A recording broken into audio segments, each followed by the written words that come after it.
የክለሳ መልመጃ ይላል። የሚከተሉት ህገኛ ክፍልፋይ ወይንም የሚከተሉትን ህገኛ ክፍልፋይ ወይንም ህገኛ ያልሆነ ክፍልፋይ በማለት ለይ ይላል።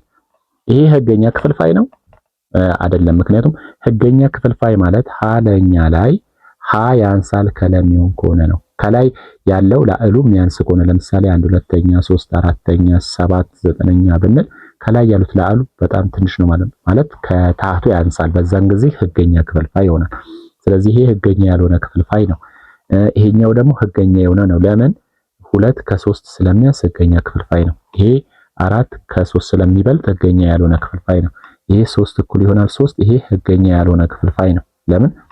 ህገኛ ለመሆን ከላይ ያለው ማነስ አለበት ማለት ነው። ይሄኛው ደግሞ ይሄ ህገኛ ክፍልፋይ ነው። ምክንያቱም 8 ከ11 ስለሚያንስ ህገኛ ክፍልፋይ ነው። ሁለተኛ ጥያቄ ቀጥሎ ያሉትን ክፍልፋዮች ወደ ድብልቅ ክፍልፋይ ቀይር ይላል። አሁን ይሄንን ወደ ድብልቅ ስንቀይር ድብልቅ ማለት የሆነ ሀል ሙሉና ህገኛ የሆነውን ክፍልፋይ አይደለ? በሙሉ ቁጥርና በህገኛ ክፍልፋይ ነው አይደል የሚጻፈው ድብልቅ። ያ ማለት ለምሳሌ 3 ብር ከ25 ሳንቲም እቺ ሴንት ነች፣ ይሄኛው ብር ነው። እንዴት አድርጋችሁ መስራት ትችላላችሁ? 3 ብር ሆኗል። ይሄኛው 1 ብር ቢሆን ኖሮ ወደ 1 ብር ቢሄድ ኖሮ 4 ብር ትላላችሁ። ስለዚህ እንደዚህ ነው አይደል የምጽፉት። አሁን ይሄ 3.25 ማለት 3 ብር ከ25 ሳንቲም ማለት ነው። አሁን 3 ብር ከእቺ 25 ሳንቲማችን ነች ማለት ነው። እቺን 25 ሳንቲም አሁን ወደ ክፍልፋይ ስንቀይራት 1/4ኛ ትሆናለች። ይሄ ማለት 3 ሙሉ 1/4ኛ ነው እንደማለት ነው። ስለዚህ 3 ሙሉ 1/4ኛ ማለት በብር ደረጃ 3 ብር ከ25 ሳንቲም ነው። 3 ብር ሞልቷል። እዚህ ጋር ግን ትንሽ ክፍልፋይ የሽርፍራፊ ሳንቲም አለች፣ እሷ 25 ሳንቲም ነች። ስለዚህ በዚህ መልኩ ስንጽፍ እንዴት ነው እናደርገው? ይሄንን መቀየር ነው። አሁን ይሄንን ለመቀየር ምንድነው የምናደርገው? እዚህ ጋር 7 ሲደመር 2 9ኛ እናደርጋለን። 7 ሲደመር 2 7ኛ እናደርጋለን። ገብቷችኋል? ለምን 9 ከ9 የሚያንስ ለ7 ያለ ቀሪ የሚካፈል ቁጥር 7 ነው አይደለ? ከዛ 7ን ከወሰን እላው ላይ 2 መደመር አለብን ተመልሶ 9 እንዲመጣ። ከዛ እቺ ከስር ያለችው 7 ደግሞ የሁለቱም የጋራ አካፋይ ስለሆነች 7 7ኛ ሲደመር 2 7ኛ ይሆናል። አሁን ይሄ 7 7ኛ አውቀን ነው እንደዚህ ያደረግነው። ለምን 7 ለ7 ሲካፈል አንድ ድፍን ስለሚሰጥ 1 ይሆናል። ከዛ ሲደመር ስንት 2 7ኛ እንለጥፈው። ይሄንን ሁለቱን አንድ ላይ ስንለጥፍ 1 ሙሉ 2 7ኛ። ወደ ኋላ እንመልሰው። እዚህ ጋር እናባዛለን፣ እዚህ ጋር እንደምራለን። 7 ሲባዛ በ1 7፣ 7 ሲደመር 2 9፣ 9 7ኛ ይሆናል ማለት ነው። ይሄኛውንም እንደዛ ነው። ምንድነው የምናደርገው? ከ23 በታች ለ5 ያለ ቀሪ ሊካፈል የሚችል ማን ነው? ትልቁ ቁጥር 21 አይችልም፣ 22 አይችልም፣ 20 ነው የሚሆነው አይደለ? 20 ከወሰን ላው ላይ 3 መደመር አለብን 23 እንዲመጣ። ከዛ 5 ከዛስ 20 25ኛ እና 3 5ኛ። አሁን 20 ለ5 ያለ ቀሪ ይካፈላል 4 ይሆናል። 4 ሲደመር ስንት 3 5ኛ። ይሄ ማለት 4 ሙሉ 3 5ኛ። 3 5ኛን ስትጽፉ በአራት ቁመት ውስጥ ነው የምትጽፉት። እንደዛ ቢሆን ጥሩ ነው። ስለዚህ 4 ሙሉ 3 5ኛ። ይሄ ማለት እዚህ ጋር አባስተን እዚህ ጋር በእንደምር 5 ሲባዛ በ4 20፣ 20 ሲደመር 3 23፣ 23 5ኛ ይሆናል። ተመለሰ ማለት ነው። እሺ ይሄኛውንም ስንሰራ ከ9 ያነሰ ትልቁ ቁጥር ከ9 ያነሰ ትልቁ ቁጥር ለ4 የሚካፈል 8 ነው። 8ን ከወሰድን ላው ላይ 1 እንደምራለን 9 እንዲመጣለን። ከዛ እንደዚህ ከዛ 8 ሲካፈል ለ4 ሲደመር 1 4ኛ። ከዛ 8 ለ8 4ኛ 2 ይመጣል። 2 ሲደመር 1 4ኛ። ይሄ ማለት 2 ሙሉ 1 4ኛ ማለት ነው። ይሄን ወደ ኋላ ስንመልስ እዚህ ጋር እናዛለን፣ እዚህ ጋር እንደምራለን። 4 ሲባዛ በ2 8፣ 8 ሲደመር 1 9፣ 9 4ኛ ሆነ ማለት ነው። እሺ ይሄንን ደግሞ ስንሰራ ምንድነው የምናደርገው? 22 19ኛ 19 ሲደመር 3 እናደርጋለን። ከዛስ 19ኛ። ይሄ ማለት ለምን ከ22 ያነሰ ለ19 ያለ ቀሪ ሊካፈል የሚችለው ራሱ 19 ስለሆነ ከዛ 19ኛ ሲደመር 3 19ኛ እናደርግና 1 ሲደመር 3 19ኛ እናደርግና 1 ሙሉ 3 19ኛ እናደርጋለን። ይሄ ማለት እዚህ ጋር አብዝተን እዚህ ጋር ስንደምር 19 ሲባዛ በ1 19 ሲደመር 3 22 22 ስንተኛ 19 ይሆናል ማለት ነው። እሺ ይሄኛውን ደግሞ ስንሰራ 33 ስድስተኛ ስንሰራ ምንድነው የሚሆነው? ከ30 ያነሰ ትልቁ ቁጥር ለስድስት የሚካፈለው 30 ነው አይደል? 30 ሲደመር 3 ለምን 33 እንዲመጣ ከዛ 6 ደግሞ የጋራ ነች 30 ስድስተኛ ሲደመር 3 ስድስተኛ። ይሄን ደግሞ ስናቃለን 30 ለ6 5 ነው። 5 ሲደመር 3 ስድስተኛ። ይሄ ማለት ደግሞ 3 ስድስተኛ ይቃለላል 1 ሁለተኛ ይሆናል። ይሄ ማለት 5 ሲደመር 1 ሁለተኛ። ይሄ ማለት ደግሞ 5 ሙሉ 1 ሁለተኛ ነው። ይሄ ማለት አሁን ይሄ ተባዝቶ ስንት ነው? 2 ሲባዛ በ5 10 10 ሲደመር 1 11 11 ሁለተኛ ነው። ይሄ ነገር ተቃሎ ወደዛ መምጣት አለበት ማለት ነው። አሁን ይሄንን በስንት በሁለት ስንት ነው የሚሆነው? በሁለት በ3 11 በ3 ይሄንን አሁን ስታቃለሉት በ3 11 ነው። በ3 ይሄ 2 ነው። አያችሁ? በዛ ነበር መምጣት የነበረበት። ተቃሎ ነው መሰጠት የነበረበት። አሁን 11 ሁለተኛ ቢሆን ኖሮ ምን ነበር የምናደርገው? 10 ሲደመር 1 ሲካፈል ለ2 አይደል? 11 ሁለተኛ ቢሆን ኖሮ 10 ሲደመር 1 ለ2 ከዛ በኋላ 10 ሁለተኛ ሲደመር 1 ሁለተኛ ከዛ ይሄ 5 ይሄ 1 ሁለተኛ ከዛስ 5 ሙሉ 1 ሁለተኛ ይሆናል ማለት ነው። ቀጣዩ ቁጥር ደግሞ የተሰጡትን ድብልቅ ክፍልፋዮች ወደ ህገኛ ያልሆነ ክፍልፋይ ድብልቅ ናቸው ወደ ህገኛ ወዳልሆነ ክፍልፋይ። ይሄንን ስንሰራ ከላይ ያለውን ስንሰራ በሙሉ ወደ ህገኛ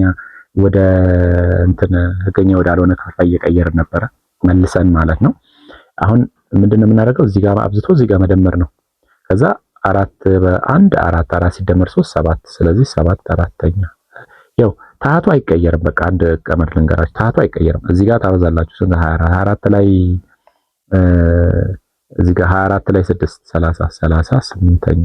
እዚህ ጋር ማብዛት 3 በ7 21 ሲደመር 1 22 7ኛ። እዚህ ጋር 2 ሲባዛ በ5 ሲባዛ በ2 10 ሲደመር 3 13። እሺ እዚህ ጋር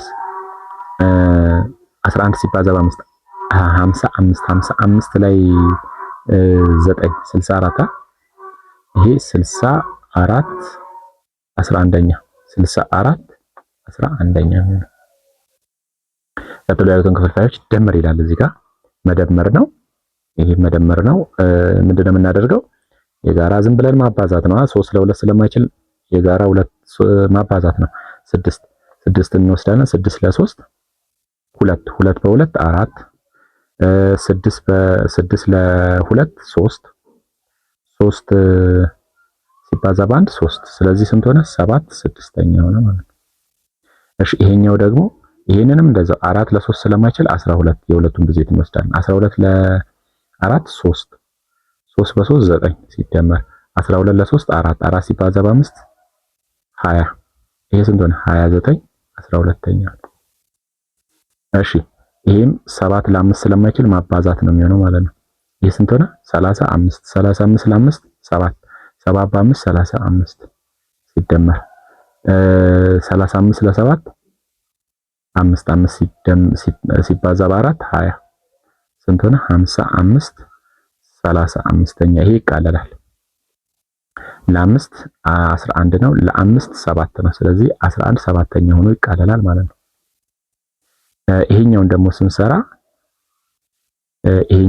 ስንሰራ ወደዚህ እንምጣና እንስራ። 7 አራተኛ ሲደመር 5 ስድስተኛ የሚለውን 6 ለ4 ስለማይችል 24 እንውሰድ። በቃ ዝም ብለን 12 ነው ግን የሚሆነው 12 እንችል ነበረ። ምክንያቱም ትንሹ የጋራ ብዜትን በመውሰድ 12 ነበር የሚመጣልን። እኛ ግን የኛ ስትራቴጂ ማባዛት ስለሆነ ነው፣ ወይ ትልቁ መውሰድ ወይ ማባዛት ስለሆነ ነው። ስለዚህ 24 ይመጣል። 24 ደግሞ ለ4 6 ነው። 6 በ7 42 ሲደመር 24 ለ6 4 ሲባዛ በ5 20 ይሄ ስንት ሆነ? 62 ለስንት ለ24 ለ2 ይሄዳል። ይሄ ከላይ ያለው ለ2 ይሄዳል። 31 ነው።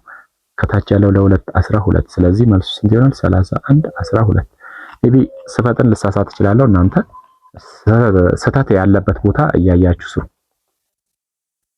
በኮሜንትም አሳውቁኝ። የሚከተሉትን ክፍልፋዮች ቀንስ ይላል። መቀነስ ነው። ይሄ ተመሳሳይ ታሃት ስላላቸው 4 እንወስድና 3 ሲቀነስ 1 2 4ኛ። ይሄ መቀለል አለበት፣ በዝቅተኛ ሂሳባዊ ቃል መቀመጥ አለበት። ስለዚህ 1 4ኛ 1 2ኛ ይሆናል ማለት ነው አይደል? 1 2ኛ ለ2 ለ2 1 ይሄ ለ2 4 ለ2 2 ይሆናል ማለት ነው። እሺ ይሄ ደግሞ ታሃታቸው ምንድነው? የተለያየ ነው፣ ግን ትልቁን ለትንሹ እናካፍላለን። ይችላል? አዎ ይችላል። ስለዚህ 4 እንወስዳለን። ስለዚህ 4 ለ4 1 ሲባዛ በ5 5 ሲቀነስ 4 ለ2 2 ሲባዛ በ1 2። ስለዚህ 3 4ኛ ሆነ ማለት ነው። አይቃለልም።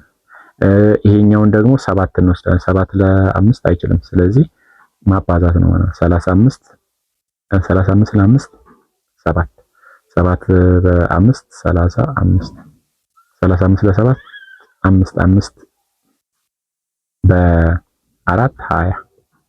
ስለዚህ ስንት ሆነ? 15 15 ስንተኛ? 35ኛ። አሁን ይሄ ይቃለላል። በ5 3 በ5 7። ስለዚህ 3 7ኛ ተብሎ እንደዚህ ነው የሚቀመጠው ማለት ነው። ይሄኛውን ደግሞ ስንሰራ 6 7ኛ ሲቀነስ 5 6ኛ 7 ለ6 ስለማይካፈል እናባዛለን ማለት ነው። 42 እና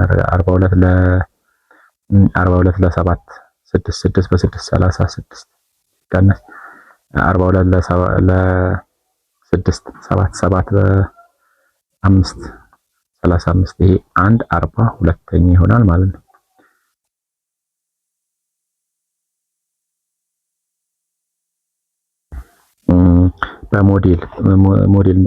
በሞዴል መጠቀም ቀጥሎ ያሉትን ክፍልፋዮች ደምር ነው የሚለው። ይሄንን ሞዴልን በመጠቀም ነው የሚለው። ይሄንን እንዴት ነው የምናደርገው? አንድን ሙሉ ነገር እኩል ስንት ቦታ ነው የምንከፍለው? ያው እኩል ስንት ቦታ ነው? 3 ቦታ። ያው 3 ቦታ። ከዛስ ከዛ 2/3ኛውን እጅ እንቀባለን ማለት ነው። ያው 2/3ኛውን እጅ እንቀባለን። አይ ሚን የ2/3ኛውን እጅ እንቀባለን ማለት እቺ አንዷ ፓርት 1/3ኛ፣ ይሄም 1/3ኛ፣ ሁለቱ አንድ ላይ 2/3ኛ ስለሆነ ያው 2/3ኛውን ቀባል ማለት ነው አይደለ? አሁን እዚህ ጋር እቺ 1/3ኛ ነች፣ እቺኛውም 1/3ኛ ነች። ሁለቱ አንድ ላይ 1/3ኛ። ስለዚህ ሌላ ደግሞ 1/3ኛ በሌላ ቀለም ልስራውን እቺ 1/3ኛ ነች ማለት ነው። አሁን ሌላ 1/3ኛ እዚህ ጋር 1/3ኛ ስደምርበት 2/3ኛ ላይ 1/3ኛ ምን ሆነ ማለት ነው? አንድ ድፍን ነገር ሆነ ማለት አይደለ? አንድ ድፍን ነገር ይሄው ሆነ። ይሄ ማለት 1/3ኛ 2/3ኛ 3/3ኛ 3/3ኛ ማለት ምን ማለት ነው? አንድ ማለት ነው። ስለዚህ እንደዛ ይሆናል ማለት። በቁጥር መስመር ላይም ደግሞ ላሳያችሁ እችላለሁ። በቁጥር መስመር ላይ ምንድነው የሚሆነው? አሁን የቁጥር መስመር እንደዚህ አደርግና እዚህ ጋር 0 ከዛ እዚህ ጋር 1 አደርጋለሁ። ከዛ ይሄን ከ0 እስከ 1 ያለውን በ3 እኩል ቦታ ከፍለዋለሁ። ያው እንደዚህ ማለት ነው። ከዛ እያንዳንዷን ምድብ ከዚህ እስከዚህ በስንት ነው የምመጣው? ከዚህ እስከዚህ አሁን የምመጣው ምንድነው? 1/3ኛ ምድብ ነው ማለት ነው። ይሄም 1/3ኛ ምድብ ነው። እያንዳንዱ 1/3ኛ ምድብ ነው። በዚህን ጊዜ ምን ይሆናል? እቺኛዋ ፓርት የመጀመሪያው 1/3ኛ ትሆናለች። ይሄ ደግሞ 2/3ኛ ይሆናል ማለት ነው። አሁን 2/3ኛ ላይ ከ2/3ኛ ላይ ተነስቼ 1/3ኛ ስደምር ወደፊት ማለት ነው 1 እናገኛለን አይደለ? 1 እናገኛለን።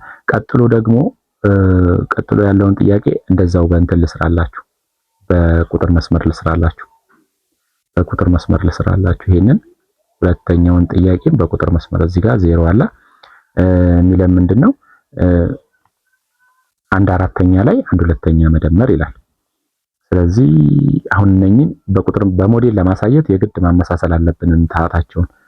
ስለዚህ ምን እናደርጋለን? ይሄን ለማመሳሰል ይሄንን ምን እናደርጋለን? ወይ ይሄንን 2/4ኛ እናደርገዋለን። እንደዚህ በቃ አንዱን ብቻ መቀየር እንችላለን። ምንም ችግር የለም። 2/4ኛ ማለት 1/2ኛ ነው። ስለዚህ ይሄውና እዚህ ጋር 1 ከሆነ ይሄንን እኩል 4 ቦታ እንከፍላለን። እኩል 4 ቦታ ይሄው 1 2 3 4። ስለዚህ ይሄ አንዱ ምድብ እዚህ ጋር አንዱ ምድብ 1/4ኛ ነው ማለት ነው። ይሄም 1/4ኛ ነው ማለት ነው። እያንዳንዱ ምድብ 1/4ኛ ነው የሚሆነው ማለት ነው። እና በዚህን ጊዜ ደግሞ እቺኛዋ የመጀመሪያው 1/4ኛ ነች። የቀጥሎ ያለው ደግሞ ስንት ነው? 2/4ኛ ነው። አያችሁ 1/2ኛ ማለት ነው። አሁን 1/4ኛ ላይ ወደ እንትኑ ስመለስ ወደ ጥያቄ ስመለስ 1/4ኛ ላይ 2/4ኛ ሁለት ጊዜ ሂድ እያለኝ ነው። 1/4ኛ ላይ ተነስና ሁለት ጊዜ 1/4ኛን ሂድ እያለኝ ነው አይደለ? ይሄው 1/4ኛ ላይ ተነስና ሁለት ስቴፕ ሂድ ወደፊት እያለኝ ነው። ስለዚህ ይሄ 3/4ኛ ነው። ይሄ ደግሞ አሁን ይሄ 4/4ኛ ነው። 4/4ኛ ማለት ደግሞ አንድ ሙሉ ነው። አሁን እዚህ ጋር ይሄንን እንደምታዩት ከ1/2ኛ ላይ ተነስ። ይሄው ከ1/2ኛ ላይ ተነስና ከዛ ሁለት ጊዜ 1/4ኛን ሂድ አለኝ። ስንትን አገኘው? 3/4ኛ። ይሄ መልሱ ስንት ነው ማለት ነው? 3/4ኛ አይደለ? ይሄው ስትሰሩት እኮ እዚህ ጋር ተመሳሳዩን ወስዳችሁ ከዛ ስንት ይሆናል? 1 ሲደመር 2 3/4ኛ ነው። በቃ በዚህ ነው የሚሆነው ማለት ነው። ይሄንንም እንደዛው ይሄንን ላጥፋና ከእንደገና ልስራ። በቁጥር መስመር ይሻላል። ይሄው ይሄ ሞዴል ስለሆነ ማለት ነው። እዚህ ጋር 0 እዚህ ጋር 1 ከዛ ይሄንን እኩል 3 ቦታ እንክፈለው። ይሄው እኩል 3 ቦታ ከፍለነዋል። እዚህ ጋር እቺ 1/3ኛ ነች። ይሄኛው 2/3ኛ ነው። ይሄኛው 3/3ኛ ነው። አይጻፍማ 3/3ኛ ተብሎ አንድ ራሱ እኮ አንድ ነው። ከዛ ከ1/3ኛ ተነሱ ይላል። ይሄ ምድቡ 1/3ኛ ነው። ይሄም 1/3ኛ ነው ማለት ነው። 1/3ኛ አሁን እያለን ያለው ከ1/3ኛ ተነሱ አለ። መነሻችን ነው። ከ1/3ኛ ተነሱና ስንት ሂዱ አለ? 2 ሲባዛ በ1/3ኛ 1/3ኛን ሁለት ጊዜ ሂዱ አለ። 1 2 ስንት አገኘን? 1 መልሱ ስንት ነው ማለት ነው? ይሄ 1 ነው ማለት እንዴት? ይሄው የጋራ 3 ነው። 1 ሲደመር 2 3/3ኛ ስንት ነው? 1 ነው። እሺ ይሄንንም እንደዛ 5 እና 2 ስለሆነ ታሃቱን ይሄ እንትኑ ካልኩሌሽኑ ማመሳሰል አለባችሁ። ይሄ ማለት ታሃቱን ማመሳሰል አለባችሁ። ይሄንን በ2 ሁለተኛ ይሄንን ደግሞ ይሄን በ2 ሁለተኛ ይሄኛውን ደግሞ በ5 አምስተኛ። ስለዚህ ምን ይሆናል ማለት ነው? ሁለቱም 10 10 ይሆናል ታሃቱ ማለት ነው።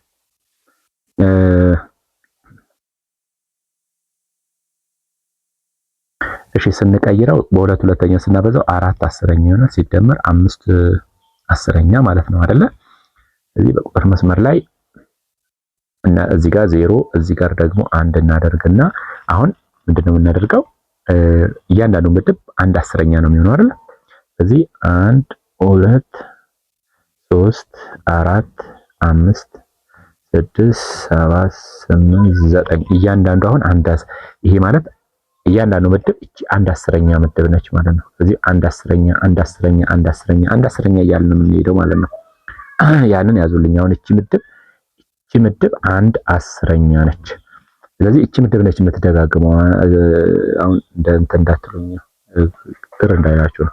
እዚህ ጋር 1 10ኛ 1 10ኛ 1 10ኛ 1 10ኛ ያለን ነው የሚሄደው። ስለዚህ ጋር እንጻፍ። ይሄ 1 10ኛ ነው። ይሄ 2 10ኛ ነው። ሁለተኛው 1 10ኛ ማለት ነው። ይሄ ደግሞ 3 10ኛ ነው። 4 10ኛ 5 10ኛ 6 10ኛ 7 10ኛ 8 10ኛ 9 10ኛ 10 10ኛ ደግሞ ራሱ አንድ ነው የሚሆነው ማለት ነው። አሁን እያለን ያለው ከ4 10ኛ ተነሱ ነው የሚለን። ከ4 10ኛ ተነሱ። እሺ ከ4 10ኛ ይሄው ተነሳን። ይሄው 4 10ኛ ከዚህ ተነሱና ይሄው 5 1 10ኛ ሂዱ አይደል? 5 ከ4 ተነስታችሁ 5 ሲባዛ በ1 10ኛ ሂዱ ወደፊት። ስለዚህ ስንሄድ ደግሞ ይሄው ከስንት ተነስተን ከ4 10ኛ ከዛ 5 ስቴፕ ወደፊት ሂዱ አይደል? 1 2 3 4 5 ስንት አገኘን? 9 10ኛን አገኘን ማለት ነው። ስለዚህ መልሱ ስንት ነው ማለት ነው? 9 10ኛ ነው። ይሄኛውንም እንደዛው ነው የምንሰራው። ይሄ ማለት በቁጥር መስመር ላይ እንዲናረግና እዚህ ጋር 0 ነው፣ እዚህ ጋር 1 ነው። ከዛ ይሄ እኩል 3 ቦታ ይከፈላል። ይሄ 1/3ኛ ነው፣ ይሄ 2/3ኛ ነው። ከዛ ምንድነው የምናደርገው ማለት ነው? አሁን ከ2/3ኛ ተነሱና ይላል። ከ2/3ኛ ተነሱና አንድ ምድብ ወደ ኋላ ሂዱ። ምክንያቱም እያንዳንዱ ምድብ 1/3ኛ ስለነበር ማለት ነው። ይሄ 1/3ኛ ነው። ስለዚህ ከ2/3ኛ ተነሱና አንድ ምድብ ወደ ኋላ ስትሄዱ 1/3ኛ ነው የምታገኙት። ይሄ ማለት 1/3ኛ ነው የሚሆነው ማለት ነው። አይደለ? ይሄኛውን ደግሞ ታሃቱ ስለሚለያይ ታሃቱን ታመሳስላላችሁ። ይሄ ስንት ነው የሚሆነው? ይሄም በስንት ነው? ይሄ ስንት ነው የሚሆነው? 6 ለማድረግ በ3 ሶስተኛ፣ ይሄን ደግሞ በ2 ሁለተኛ። ከዛ ምንድነው የምናደርገው ማለት ነው? 3 ስድስተኛ ሲቀነስ 2 ስድስተኛ ይሆናል ማለት ነው። ከዛ አሁን እዚህ ጋር ዜሮን እዚህ ጋር ደግሞ አንድን እናደርግና እኩል 6 ቦታ እንከፍላለን። 1 2 3 4 5። አሁን እቺ ምድቧ አንዷ ምድብ 1 ስድስተኛ ነች ማለት ነው። እንደዛ እያለ ነው የሚሄደው ማለት ነው አይደለ? በዛ ተግባብተናል። ከዛ አሁን እናደርጋለን። እቺ የመጀመሪያዋ 1 ስድስተኛ ነች።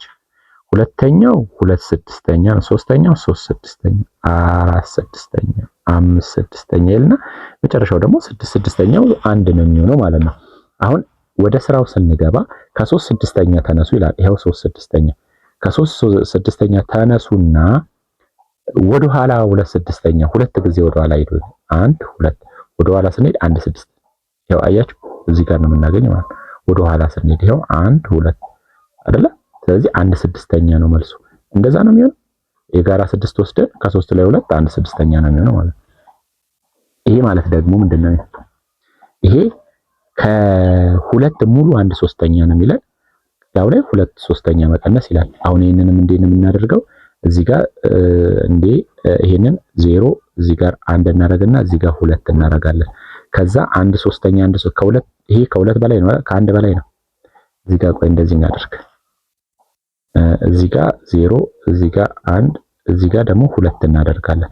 ከዛ ከ2 እስከ 3 ያለውን እኩል 3 ቦታ እንከፍላለን። ይሄው 1 2 3። ስለዚህ እቺ እያንዳንዷ ምድብ 1 ሶስተኛ 1 ሶስተኛ 1 ሶስተኛ ትሆናለች ማለት ነው። ከዛ እዚህ ጋር ይሄ 2 ሙሉ 1 ሶስተኛ ነው። ይሄ ደግሞ 2 ሙሉ 2 ሶስተኛ ነው። ይሄ 2 ሙሉ 3 ሶስተኛ ማለት ደግሞ 3 ነው የሚሆነው ማለት ነው። ስለዚህ አሁን እያለን ያለው ከምንድነው? ከዚህ ከ2 ሙሉ 1 ሶስተኛ ላይ አይደለ? ከ2 ሙሉ 1 ሶስተኛ ላይ 2 ሶስተኛ ቀንሶ ስለሚለን የግድ እዚህ ጋር መምጣት አለበት። ይሄንንም እኩል ስንት ቦታ መክፈል አለበት? 3 ቦታ መክፈል አለበት። ይሄ ስንት ይሆናል? 1 ሙሉ 1 ሶስተኛ። ይሄስ 1 ሙሉ 2 ሶስተኛ ይሆናል። ምክንያቱም እያንዳንዱ ምድብ 1 ሶስተኛ 1 ሶስተኛ 1 ሶስተኛ ስለሆነ ማለት ነው። አሁን እያለን ያለው ከ2 ሶስተኛ ተነሱና ከ2 ሙሉ 1 ሶስተኛ ከ2 ሙሉ 1 ሶስተኛ ተነሱና 2 ምድብ ወደ ኋላ ሂዱ እያለ ነው። 2 ምድብ ስንሄድ እዚህ ጋር 1 እዚህ ጋር 2። ስለዚህ መሀል ላይ ነው የደረስነው 2 ሙሉ 1 ሙሉ 2 ሶስተኛ። ይሄንንስ ወደ ክፍልፋይ ስንቀይረው ስንት ነው? እንዴት ነው? ህገኛ ወዳልሆነ ክፍልፋይ ስንቀይረው እዚህ ጋር ማብዛት እዚህ ጋር መደመር። ስለዚህ 1 ሲባዛ በ3 ስንት ነው? 3 ሲደመር 2 5 ሶስተኛ ይሆናል ማለት ነው። ስለዚህ የዚህ መልስ 5 ሶስተኛ ነው የሚሆነው ማለት ነው አይደለ? እናንተ በፈለጋችሁ መንገድ ስሩ። ይሄ ማለት እኮ እዚህ ጋር ማቀናነስ ለምን ችግር አለው? ይሄንን መስራት አትችሉም? እዚህ ጋር ማብዛት ስንት ይሆናል? 6 7 7 ሶስተኛ 2 7 2 ሶስተኛ። ይሄ ምንድነው? 5 ሶስተኛ ይሆናል ማለት ነው። ግን በሞዴሉ እንደዚህ ነው የሚመጣው። ይሄኛው ደግሞ ምንድነው? እዚህ ጋር 0 እዚህ ጋር 1 እናደርጋለን። እኩል 3 ቦታ እንከፍላለን። ኖ ኖ ኖ ኖ ኖ 2 እና 3 ስለሆነ እኩል 6 ቦታ ነው የምንከፍለው። ይሄንን እናመሳሰላለን መጀመሪያ። ይሄን በ2 ሁለተኛ ይሄን በ3 ሶስተኛ። ስለዚህ 4 ስድስተኛ ሲቀነስ 3 ስድስተኛ ነው የምናደርገው አይደለ? ከዛ በሞዴል እንደዚህ ነው የምናደርገው። እዚህ ጋር 0 እናደርጋለን፣ እዚህ ጋር 1 እናደርጋለን። ከዛ ይሄንን እኩል 6 ቦታ እንከፍላለን። 1 2 3 4 5። ይሄ ማለት አንዷ ምድብ 1 ስድስተኛ ትሆናለች። ከዛ ይሄ 1 ስድስተኛ ነው፣ 2 ስድስተኛ ነው፣ 3 ስድስተኛ ነው፣ 4 ስድስተኛ ነው እና 5 ስድስተኛ። 6 ስድስተኛ ደግሞ ራሱ 1 ይመጣል ማለት ነው። አሁን እያለን ያለው ከ4 ስድስተኛ ተነሱ ነው። ከ4 ስድስተኛ ተነሱና 3 ስቴፕ ወደ ኋላ 1 2 3 ስትሄዱ ማንን ታገኛላችሁ? 1 ስድስተኛ። ስለዚህ የዚህ መልስ ስንት ነው ማለት ነው? 1 ስድስተኛ ይሆናል።